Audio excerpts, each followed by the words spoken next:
Mientras yo me destruía en jornadas de 14 horas para darlo todo por mi familia, mi esposa me negó incluso el gesto más pequeño cuando pedí su ayuda para un ascenso que podía cambiar nuestras vidas. Con un "hazlo tú mismo", me mostró quién era en realidad, y ese día decidí que ya no sería su sostén, sino la sombra que le recordaría lo que perdió cuando me empujó a buscar mi revancha.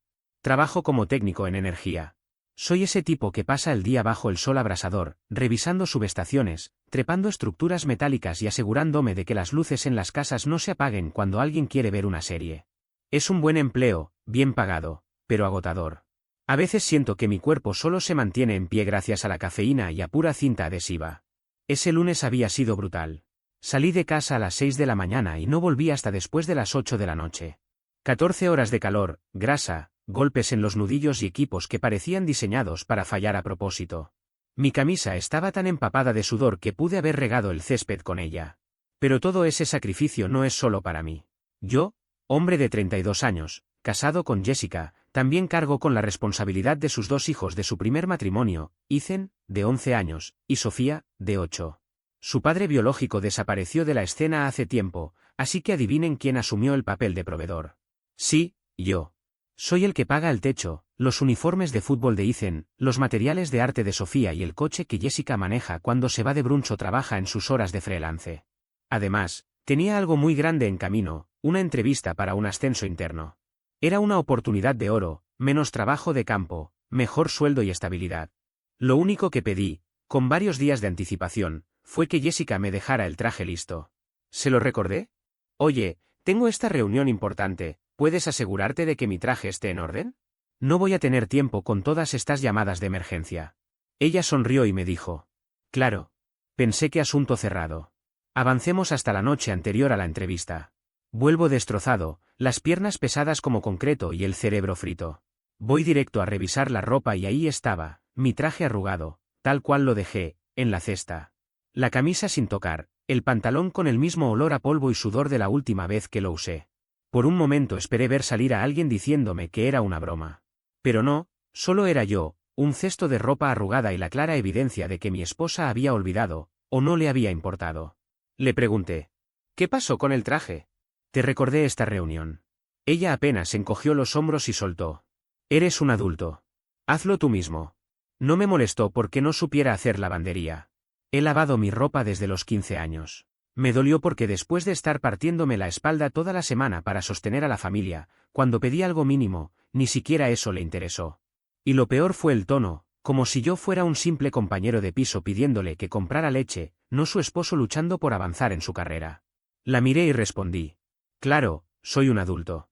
Curioso como si soy adulto para pagar esta casa, tu coche y todo lo que los niños necesitan, pero parece que no merezco ni una camisa limpia. Ella solo me observó con esa expresión vacía, sin disculpas ni explicaciones, como si el problema fuera mío. No le di el gusto de discutir. Fui por la plancha, me quedé hasta medianoche luchando contra el sueño y el vapor, casi me quemo la mano, pero al menos el traje quedó decente. Llegué a la entrevista con unas ojeras tan grandes que parecían maletas para unas vacaciones largas. La entrevista salió bien, pero durante todo el proceso no pude quitarme la sensación de encima. No era la ropa ni la falta de sueño, era el mensaje detrás, no era una cuestión de lavandería, era de respeto. Y me quedó claro que mi esposa no me respeta. Respeta el sueldo, respeta las cosas que el dinero compra, pero a mí, al hombre que se está desgastando para que todo eso exista, me ve como ruido de fondo en su mundo de mis hijos y yo primero. Una semana después recibí la llamada, conseguí el puesto. Más dinero, más estabilidad. Sin embargo, no sentí ganas de celebrar. Esa noche, mientras cenaba unos fideos recalentados en la cocina, recordé los inicios con Jessica. Al principio era diferente, trabajaba tiempo completo, compartíamos gastos y cenas, éramos un equipo. Después del matrimonio, redujo su trabajo con la excusa de estar más con los niños. Lo acepté porque quería que ellos tuvieran estabilidad, y yo asumí la carga económica. Pero poco a poco, el equilibrio se rompió, yo doy, ella consume. Ahora no solo no aprecia lo que hago, sino que lo considera normal, hasta el punto de tratarme con indiferencia justo antes de uno de los momentos más importantes de mi vida. Ese fue el verdadero despertar, darme cuenta de que ya no se trataba del traje, sino del respeto perdido. No grité ni supliqué esa noche. Seguí planchando, con una sola idea fija, ella cree que soy adulto, y tiene razón. Soy adulto, lo que significa que no estoy obligado a quedarme en un matrimonio que se ha reducido a esta dinámica vacía. Esa idea se quedó en mi mente toda la semana, brillando como un letrero de neón. Y en lugar de ignorarla, decidí asumirla. Si Jessica piensa que la frase mágica es hazlo tú mismo, entonces eso haré. Y el lunes sería la primera prueba. Volvía del trabajo cuando decidí pasar por el supermercado. Normalmente hago la compra pensando en toda la familia, cereales para los niños, las golosinas que le gustan a Jessica y un montón de cosas que ni siquiera toco, pero que terminan en el carrito de todas formas. Esa vez fue diferente. Caminé por los pasillos con un propósito claro, llenar el carrito solo para mí. Metí un buen corte de carne, pasta fresca, pan de ajo y todo lo que me apetecía. No estaba comprando para una familia de 4, estaba comprando para mí. Cuando llegué a casa y entré con las bolsas, Jessica me miró sorprendida. ¿Fuiste al supermercado?, preguntó. Sí, respondí, dejando las bolsas sobre la encimera. Compré cosas para mí esta semana. Ella se quedó esperando a que dijera, y también para ustedes. Pero no lo hice. Guardé mi comida, metí un ribeye en el refrigerador y me fui. Su cara lo decía todo, como si no pudiera concebir que comprara sin incluirla. Esa noche, mientras servía macarrones con queso de caja a los niños, yo me preparé mi propio filete, lo cociné en la parrilla, me senté en la barra de la cocina y lo disfruté bocado a bocado. No dijo nada, pero la noté mirándome el plato varias veces. El martes fue el segundo golpe. Tenía el día libre, así que dormí un poco más y luego me preparé un desayuno completo, huevos, tocino, tostadas, café recién hecho, todo para mí. Lo habitual habría sido freír un poco más de tocino para los niños o dejarle un plato listo a Jessica. Ese día no. Ese día fue mi desayuno, mi café, mi momento. Jessica bajó bostezando, me vio y preguntó con tono molesto. ¿Y el mío? Ni siquiera la miré. Eres adulta, le contesté entre bocado y bocado. Hazlo tú misma. El impacto en su cara valió oro. Se quedó sin palabras, como si no pudiera creer que le repitiera exactamente la misma frase que me había soltado a mí. Agarró un yogur del refrigerador y se fue con paso pesado. Yo seguí tomando mi café como si nada, disfrutando de la paz. El miércoles la atmósfera en la casa ya era distinta. Antes intentaba acomodarme a los planes familiares, noches de películas, cenas improvisadas, pedir comida. Pero empecé a preguntarme, ¿para qué? Ella había dejado claro que yo no era parte de ese nosotros. Así que cuando mencionó que llevaría a los niños a ver la nueva película de superhéroes, apenas respondí con un «Genial. Igual yo tengo planes». Era cierto. Había escrito a Daniel, un compañero con el que solía salir antes de hundirme en la rutina de esposo y padre. Fuimos a cenar a un local de alitas, conversamos y reímos como antes. Incluso me dijo: «Hermano, pensé que habías desaparecido del mapa». Y tenía razón. Había borrado mi vida social por completo para sostener una dinámica en la que, al final, ni siquiera se me consideraba parte real de la familia. Llegué a casa a las 9. Jessica estaba en el sofá, brazos cruzados. ¿Dónde estabas? ¿Con Daniel? Sí, le respondí tranquilo, fuimos a cenar. ¿Y no pensaste en preguntarnos si queríamos hacer algo en familia? La miré levantando una ceja. ¿Acaso me preguntaste cuando llevaste a los niños al cine? Dije recordándole la película. Intentó justificarse, pero apenas pude contener una risa amarga. Claro, si tú lo dices. El jueves fue mi parte favorita. Ethan estaba en la mesa, peleándose con sus tareas de matemáticas. Siempre soy yo quien lo ayuda, mientras Jessica se sienta con su laptop, fingiendo estar ocupada. Esta vez él me miró y pidió ayuda. Pregúntale a tu mamá, le dije, mirando hacia ella. Jessica levantó la cabeza de golpe. Estoy trabajando. Yo también estuve trabajando todo el día, le respondí. El pobre Ethan no entendía nada, pero terminó acudiendo a ella. Y, por primera vez en mucho tiempo, Jessica tuvo que hacer lo que siempre había delegado en mí. Me lanzó una mirada que parecía una declaración de guerra. El viernes fue el punto de quiebre. Llegué temprano a casa y la encontré cocinando espaguetis, cantidad justa para 3 platos. Ni una palabra cuando me vio entrar, solo siguió moviendo la salsa como si yo no existiera. Así que me hice un sándwich de queso a la plancha, me senté y lo comí mientras ellos cenaban su pasta. Ethan me preguntó: ¿por qué no comes espaguetis con nosotros? Antes de que pudiera responder, Jessica explotó.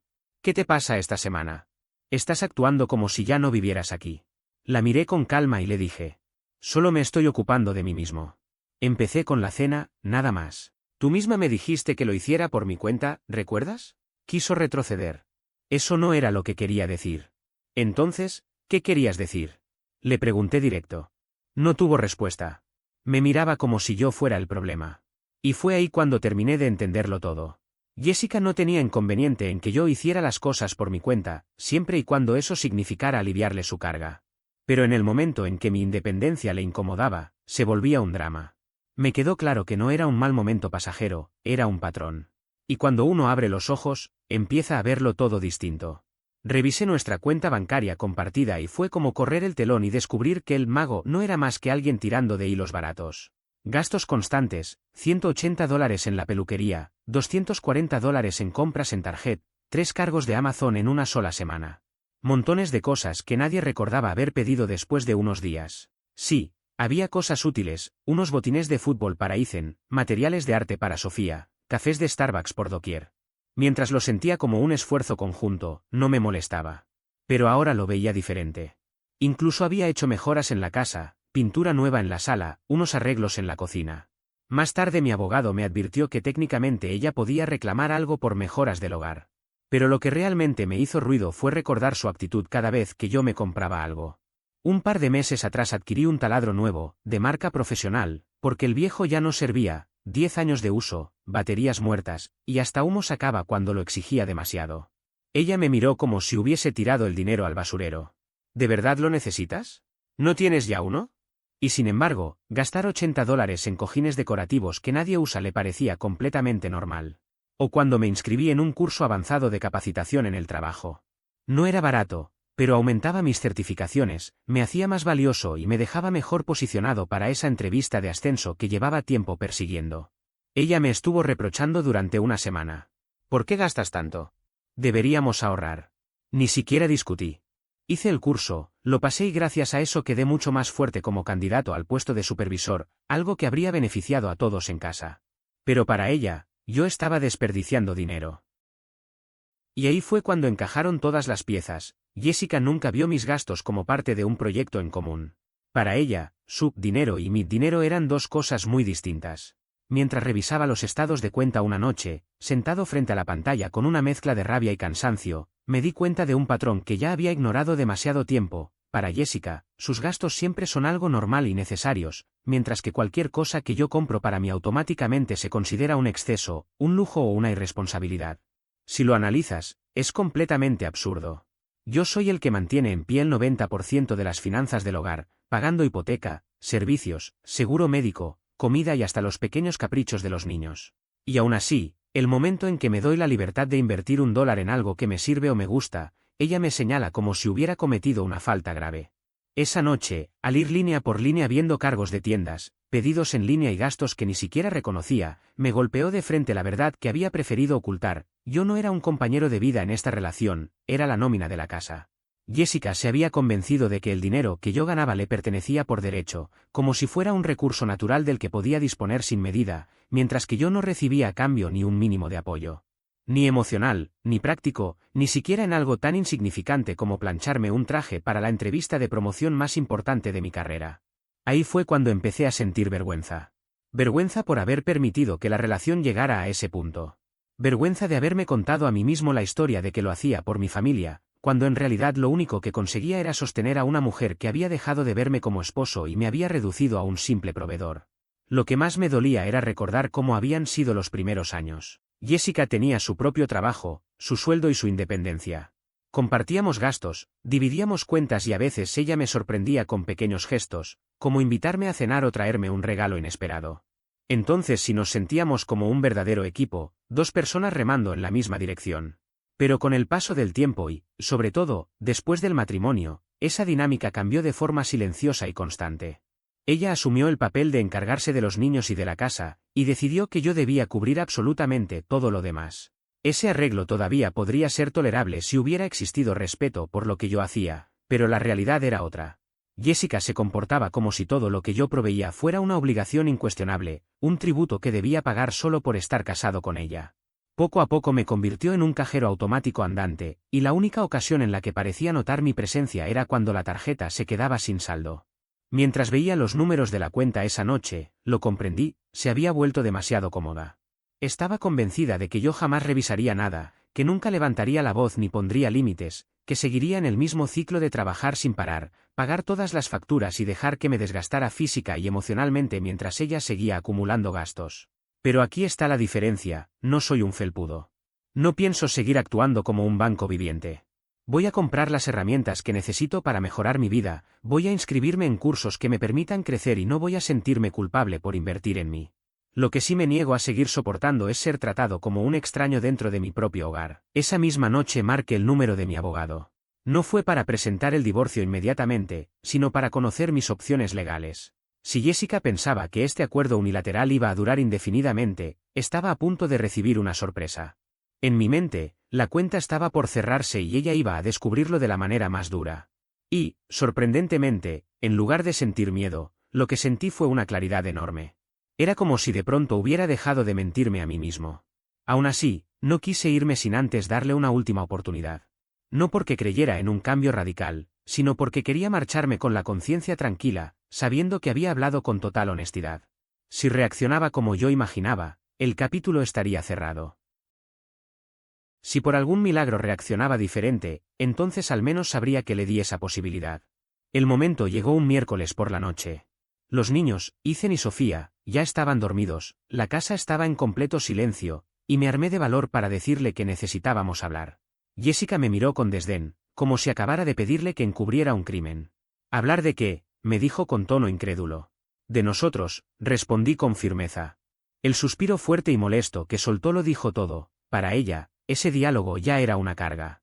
Se cruzó de brazos, se recostó en el sofá como si yo le estuviera arruinando la noche, y me di cuenta de que, para Jessica, abrirse a una conversación real conmigo era equivalente a un castigo. Yo mantuve la calma y fui directo. Ya no me siento tu esposo en esta casa, me siento como tu proveedor. Y estoy cansado de eso. Ella reaccionó con un gesto de fastidio, rodando los ojos tan fuerte que pensé que se le quedarían así. Por Dios, otra vez con tus dramas. Así son las familias, respondió con sarcasmo. No, contesté, así es como tú quieres que funcionen las familias. Eso no significa que esté bien. Con el ceño fruncido, se defendió, entonces, porque no te idolatro soy una mala esposa. Yo respondí con serenidad, no es eso, Jessica. Lo que digo es que no me respetas. Y sin respeto no hay pareja que pueda sobrevivir. El respeto es más importante que todos esos cojines y adornos que pides en línea. Esa frase la golpeó. Se enderezó en el sofá y me miró lista para contraatacar, pero no le dejé el espacio. Seguí, te pedí que lavaras mi traje para la entrevista más importante de mi vida. Lo ignoraste. He cargado con casi todas las cuentas durante años sin quejarme, y la única vez que te pedí algo, me respondiste con un, hazlo tú mismo. Eso no fue sobre la ropa, Jessica. Eso fue sobre lo que significo para ti. Ella se defendió, yo cocino, limpio, organizo la vida de los niños. Eso también cuenta. Claro que cuenta, le concedí. Pero tú hacías todo eso cuando trabajabas a tiempo completo también. Nada en tu carga ha cambiado. La única diferencia es que ahora yo asumo la parte financiera además de la mía.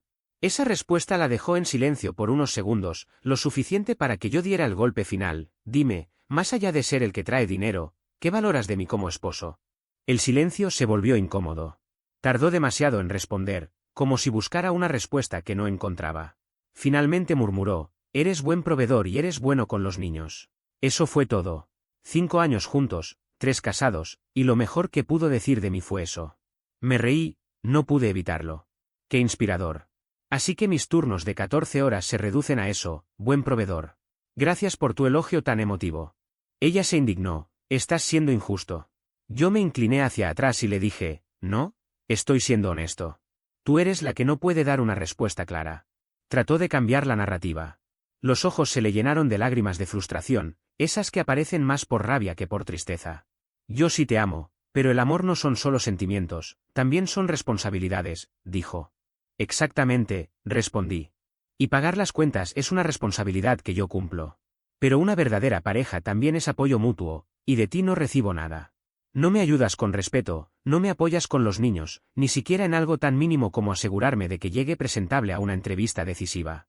La miré directo a los ojos y concluí, no me incluyes en los planes familiares, gastas como si el dinero no tuviera fin, y cada vez que te pido algo pequeño reaccionas como si te estuviera exigiendo un sacrificio imposible.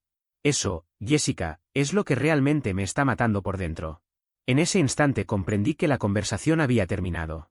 Y lo más duro no fue su silencio, sino lo fácil que me resultó aceptar que ya no había nada más que rescatar.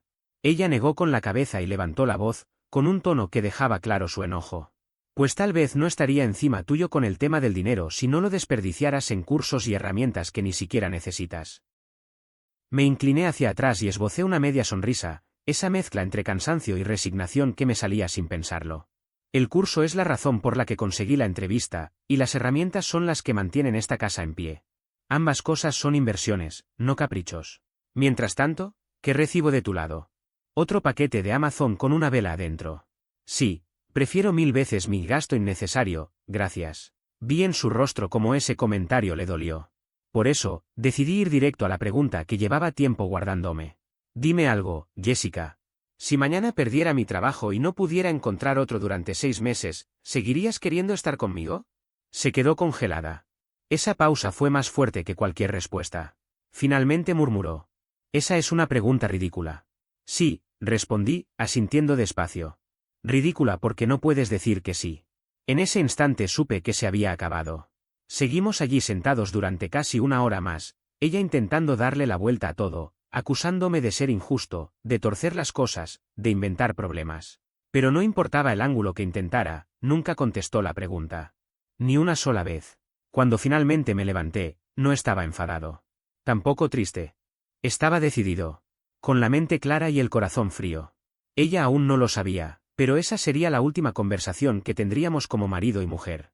La mañana siguiente, mientras Jessica corría de un lado a otro preparando a los niños para la escuela, yo ya estaba al teléfono con el abogado con el que había hablado días atrás. Después de dormir, ya no quedaban dudas, le pedí que presentara la demanda. Era un tipo directo, profesional, sin rodeos. Como no teníamos hijos en común, esto no iba a convertirse en el campo de batalla que Jessica seguramente imaginaba. Agendé una cita para esa misma tarde, fui a su oficina, firmé los papeles y con unas cuantas rúbricas, años de frustración entraron en la cuenta regresiva. Fue una sensación extraña, no tristeza, no rabia, sino la calma de soltar un puño que llevaba apretado demasiado tiempo. 2 días después, Jessica fue notificada.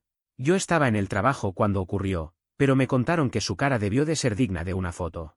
Mi celular empezó a sonar sin parar desde las 10 de la mañana, 6 llamadas perdidas, 3 mensajes furiosos. A la hora del almuerzo, contesté uno solo para escuchar el caos. ¿Qué es esto? ¿Papeles de divorcio? ¿Estás loco? ¿Cómo pudiste hacerme esto? ¿Cómo se lo haces a los niños? Gritaba con la voz temblorosa y aguda. Me mantuve sereno. Jessica, te lo dije durante meses. Cada vez me ignoraste. Esto no es repentino. Es la decisión que tú misma me obligaste a tomar. Nunca dijiste que ibas a divorciarte. Chilló. No debería tener que amenazar con un divorcio solo para recibir respeto básico, respondí antes de colgar. Esa noche, al llegar a casa, la encontré esperándome. Tenía los ojos rojos e hinchados, claramente había pasado el día llorando. ¿Cómo pudiste? Susurró, intentando sonar destrozada. La miré fijo. Jessica, tú misma dejaste claro para qué servía en este matrimonio, para el dinero, para la estabilidad, para todo, menos para mí. Así que ahora perderás los beneficios de ese arreglo. Entonces dejó caer la máscara. Su voz subió, llena de rabia. Eres egoísta. Nos estás abandonando. Estás destruyendo esta familia por nada. ¿Nada? Alcé una ceja. ¿Decirme que me las arreglaras solo justo antes de la entrevista más importante de mi vida fue nada? ¿Poner los ojos en blanco cada vez que intentaba hablarte de lo que sentía fue nada? Si eso es nada, entonces este matrimonio también lo fue. Vi cómo le temblaba el labio, pero ya no me conmovía.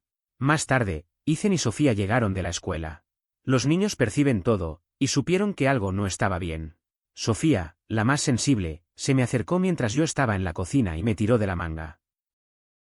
¿Estás enojado conmigo y con Ethan? Ese golpeó fuerte.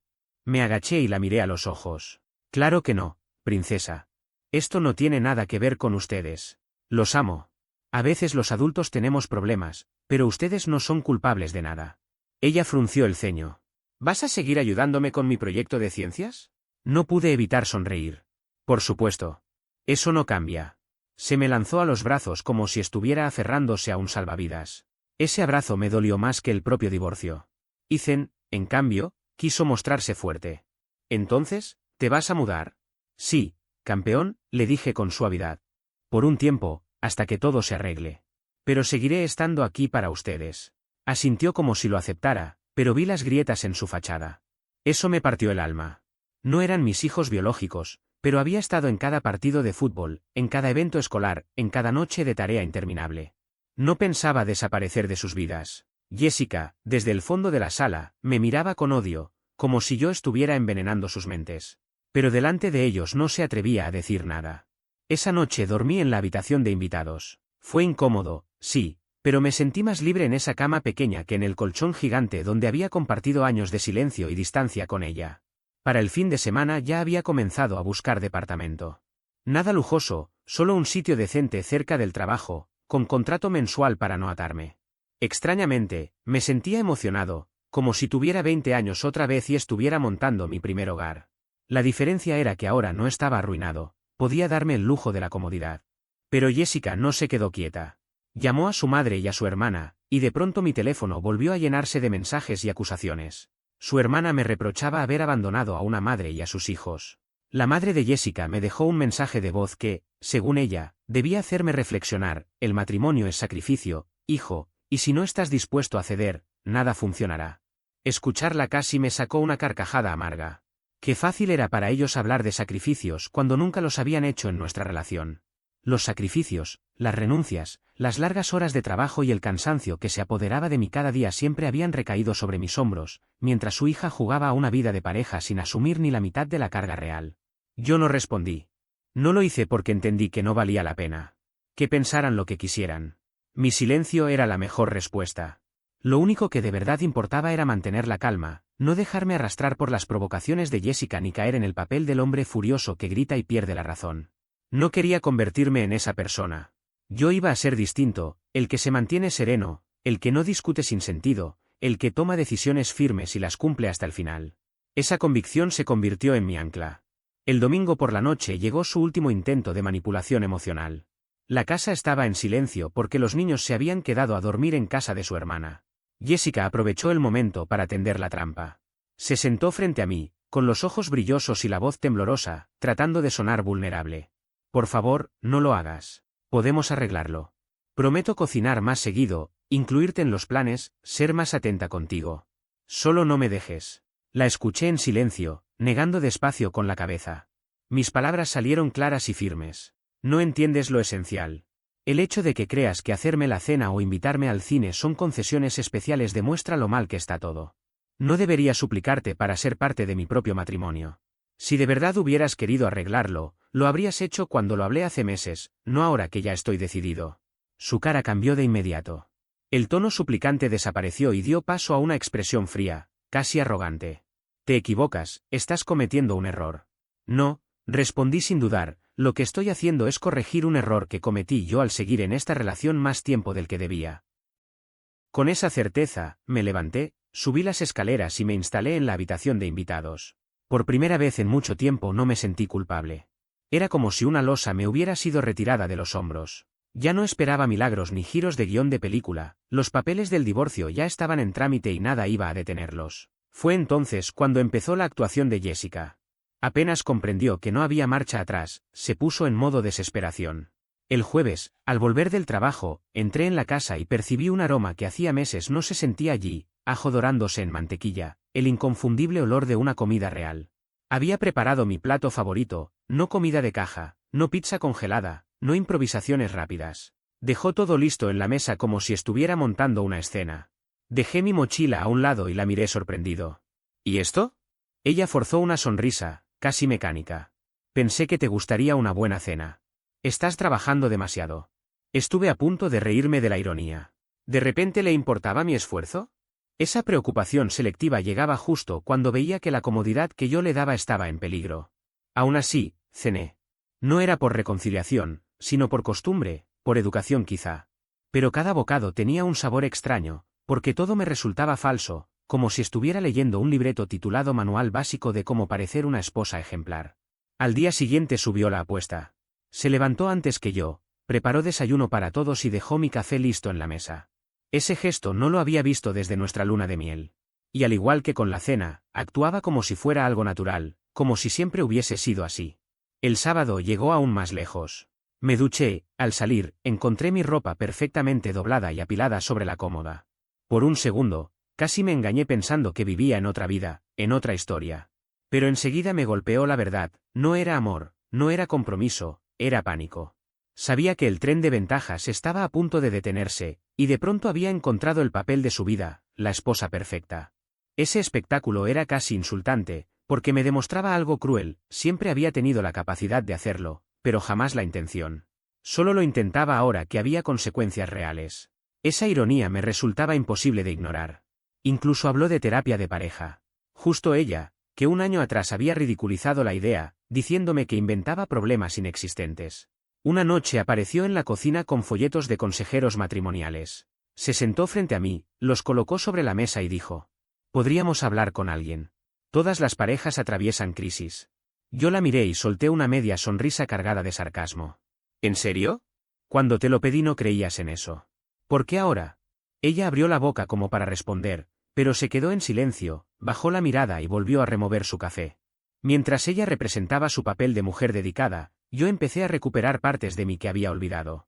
Sin darme cuenta, había renunciado a demasiado: mi tranquilidad, mis momentos de descanso, la sensación de ser valorado. Todo eso estaba regresando poco a poco. Cada gesto de Jessica, cada plato cocinado, cada camisa doblada, me recordaba que yo ya no estaba allí, que mi mente había cruzado una frontera invisible de la que no volvería. Una noche intentó usar la cercanía física como recurso. Se sentó junto a mí en el sofá, me preguntó cómo había sido mi día, puso su mano en mi hombro y empezó a masajearme con una sonrisa forzada. 6 meses atrás, me habría derretido con eso.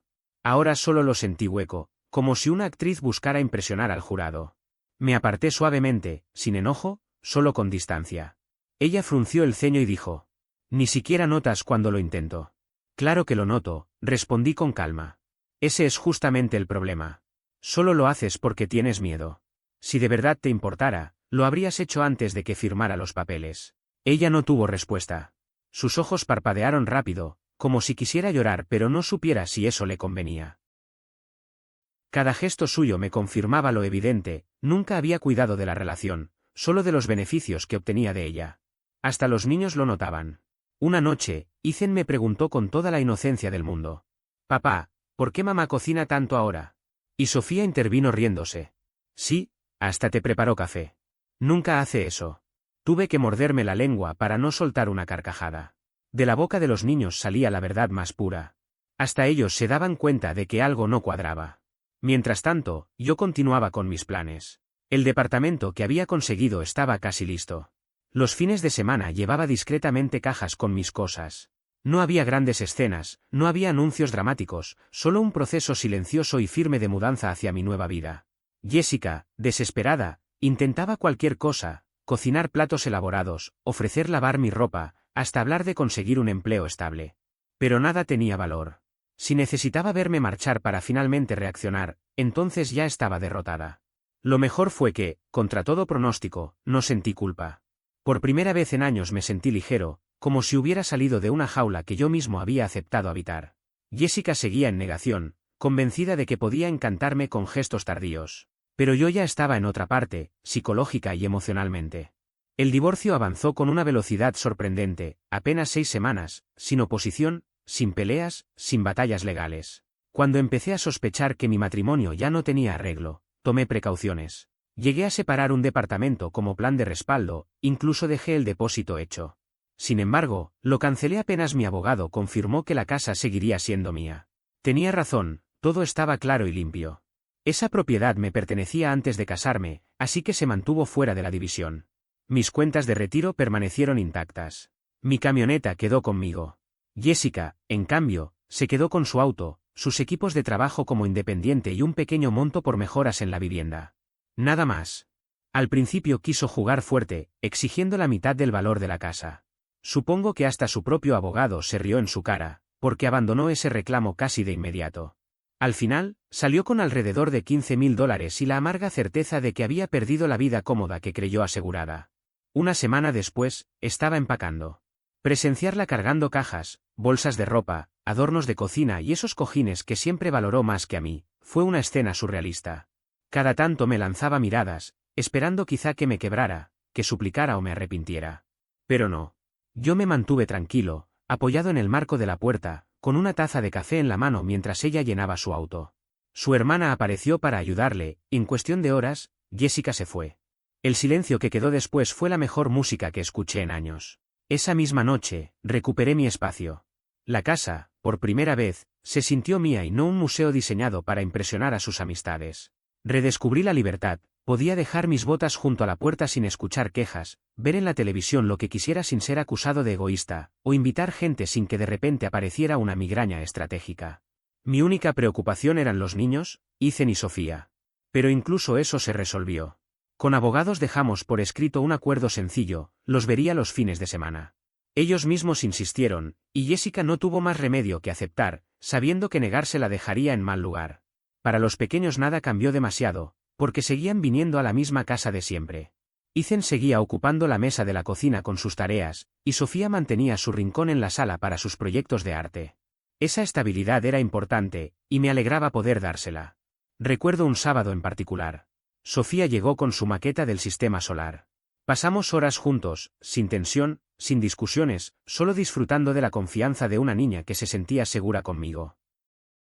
Más tarde apareció Ethan, buscando ayuda con matemáticas. Jessica solía decirme que dedicaba demasiado tiempo al trabajo, que no sabía relajarme. Pero ayudar a esos chicos se volvió lo más gratificante de mi semana, y ellos mismos notaron el cambio. Un día, Ethan me dijo, «¿Te ves más feliz ahora?» No le mentí, «Sí, hijo, lo estoy». Jessica, sin embargo, no terminaba de soltar la cuerda. Se quedaba más tiempo en los intercambios, fingiendo que quería conversar. Una tarde, parada en mi entrada con los brazos cruzados, me soltó, «Te noto distinto». Yo respondí con calma, «Lo soy». Después bajó la voz y me preguntó si creía que era una mala persona. La miré sin enojo, sin crueldad, pero con honestidad. «No pienso eso. Creo que te acomodaste en una dinámica que te beneficiaba, sin importar si era justa conmigo. No quisiste verlo, y cuando lo hiciste, ya era demasiado tarde». Vi cómo se le humedecían los ojos, pero no retrocedí. Era la verdad. Desde ese momento dejé de prestarle atención a sus intentos de conversación. Las entregas de los niños se volvieron rápidas y formales, ellos entraban, ella se iba. Civilizado, nada más. Yo, mientras tanto, me dediqué a construir la vida que había postergado. Las noches ya no eran tensas. Cocinaba para mí, probaba recetas, comía a la hora que quería. Veía mis programas favoritos sin sentirme juzgado. Ponía mi música y la casa vibraba conmigo, no con reproches. Lo más irónico de todo fue ver cómo, una vez firmado el divorcio, Jessica empezó a mostrar lo que nunca quiso dar antes, se ofrecía a cocinar, a limpiar, a dar muestras de afecto. Actitudes que pudo haber tenido en cualquier momento, pero solo aparecieron cuando entendió que la fuente de ingresos se estaba cerrando. Eso me confirmó que había tomado la decisión correcta. Porque si alguien necesita perderte para comenzar a valorarte, es que nunca lo hizo realmente. Ahora mismo no estoy en una relación, aunque no lo descarto para el futuro. La diferencia es que tengo claro lo que no aceptaré jamás. No volveré a convertirme en un accesorio dentro de la vida de otra persona, ni permitiré que me reduzcan a un simple proveedor. Si alguna vez alguien no me demuestra respeto desde el inicio, me iré antes de repetir la misma historia. Prefiero vivir solo y en paz antes que compartir mi vida con quien me trate como algo prescindible. Tal vez Jessica aún intente convencer a otros de que fue ella quien se sacrificó demasiado, o que yo fui quien no supo valorar lo que tenía. Francamente, me da igual. Ya no vivo pendiente de cómo me pinta en sus relatos ni de lo que puedan pensar los demás. Lo que me importa es lo que siento al despertar cada mañana en un lugar que, por fin, se siente como mi verdadero hogar. Hoy la casa respira conmigo. Cada rincón refleja mi presencia y no una fachada construida para complacer a alguien más. Cuando preparo el café por las mañanas y el aroma llena la cocina, me siento dueño de mis decisiones. Cuando los niños corren a mostrarme sus tareas o sus dibujos, sé que estoy dando lo único que realmente importa, un ambiente estable y sincero. No me interesa competir con el recuerdo de lo que fue ni demostrarle nada a nadie. Mi vida ya no gira en torno a demostrar que soy suficiente, ahora se trata de disfrutar la paz que tanto me había hecho falta. Aprendí que la verdadera victoria no está en ganar una discusión ni en tener la última palabra, sino en recuperar la dignidad y la tranquilidad. Y aunque todavía no sé qué me depara el futuro, sé con certeza que no volveré a permitir que alguien decida mi valor. Si el camino me lleva a compartir mi vida con otra persona, será bajo respeto mutuo y sin condiciones que me resten. Si no, también está bien. Descubrí que la soledad, cuando se vive con paz, puede ser el mayor regalo.